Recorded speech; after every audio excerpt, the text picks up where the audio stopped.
So it's the game number two. It's the Delhi Capitals versus the Kings 11 Punjab. Super over in the second game. Who would have expected that? Yep, it was a very interesting game. Who would have expected a second game of IPL ended up in a super over? But what a game it was! What a game! Two brilliant sides playing really well, but Delhi Capitals winning this game. In fact, there were a lot of chances where I thought it could go either ways. It really could. Yeah, definitely. When it's like 12 runs per over, 3 overs are left, okay, it's either way. As we saw in the last over, basically in the last two balls, we saw the wicket of Mayank Agarwal and Chris Jordan getting out on the full tosses. So it's something none of us expected. At least we were expecting, okay, when the game started in the last when the last over was being bowled, we all expected, okay, now it's Punjab's game only. But I won't give credit to the bowler, but it was the batsman who made mistakes and it went to the super over. Yep, indeed. I think the most interesting point, I think, which we all will agree today was Mohammad Shami. Yes, it was a fiery spell by Mohammad Shami. ऐसा लग रहा था पता नहीं कौन सा बिरयानी खा के आ गया that he was on fire. He was on song.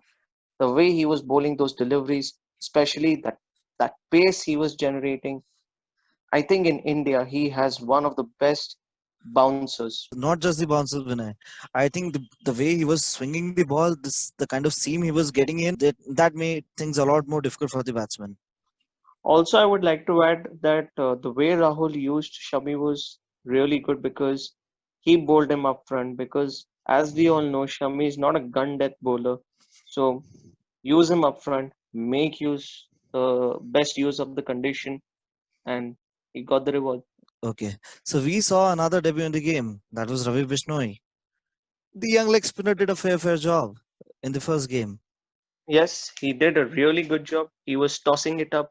Yes, he has a very weird, interesting run up, but he is someone who likes to toss up like Yuzi Chahal, and he was troubling batsmen. And he was mixing it up really well. He had those googlies, those flippers, everything. I can see the range he has as a bowler, which should definitely help him. I see a bright future for Ravi Bishnoi. I think it's too early to say that, but definitely he's a promising talent, and we will see more of him in the coming years. And yes, guys, we have seen how Marcus Stoinis' brilliant innings just made the difference. I mean, the way he outclassed Jordan in the last over, that was the difference. Because initially, Delhi was not scoring 120, 125 runs, but at the end, they scored 150, 157 runs, which allowed the bowlers to defend. Especially that change in stance, I could really see, how smartly he's managing himself right now because he knew that the bowlers are trying to bowl him outside off. So he ensured that he's able to cover up that range. That's smart. That's really smart.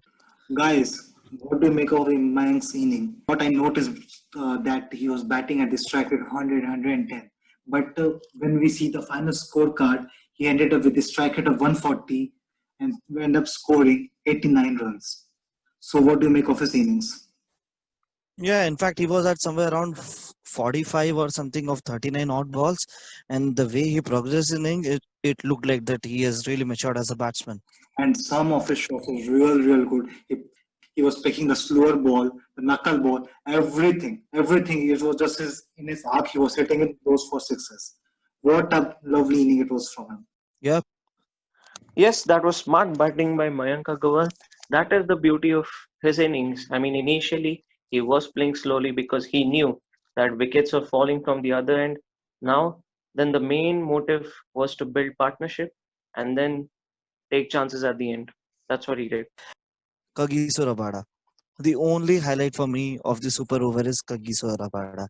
This guy looks to be in the form of his life. The way he bowled. He just outdone KL Rahul with that short delivery. He just followed him. That was quite smart bowling. He knew what he was doing. You know the interesting fact, Kagiso Rabada is coming from a bad international season. So that tells the quality of the Kagiso Rabada, what a player he is. And one thing that bamboozled me about the Super Over from the Kings 11 side is Mayank Agarwal didn't bat it for them. I think KL Rahul mentioned in the post-match conference that Mayank was having cramps, which is why he couldn't bat in the super over. which is why he opted Nicholas Purin to bat along with Maxwell. See, but I don't agree to it. It was just 6 balls, okay, and he was the batsman who was in form. I know that there are no runners allowed in cricket anymore, but yes, that was the best batsman of the day between the two sides. In fact, Definitely class apart because we saw Stoner scoring like 50 of 20 balls. Though he scored rapidly, but the quality of the innings man played was really amazing. Amazing to see. ultimately, it was a game between the sides of who could lose it first. I think it started off with Kings 11 losing it first, then it came to Delhi, and then ultimately the team which lost was Kings 11 Punjab. So ultimately, it's the Delhi Capitals which make the cut in today's game. We take your leave. See you on the next game. On the other side, we have RCB versus the Sunrisers Hyderabad. Cheers.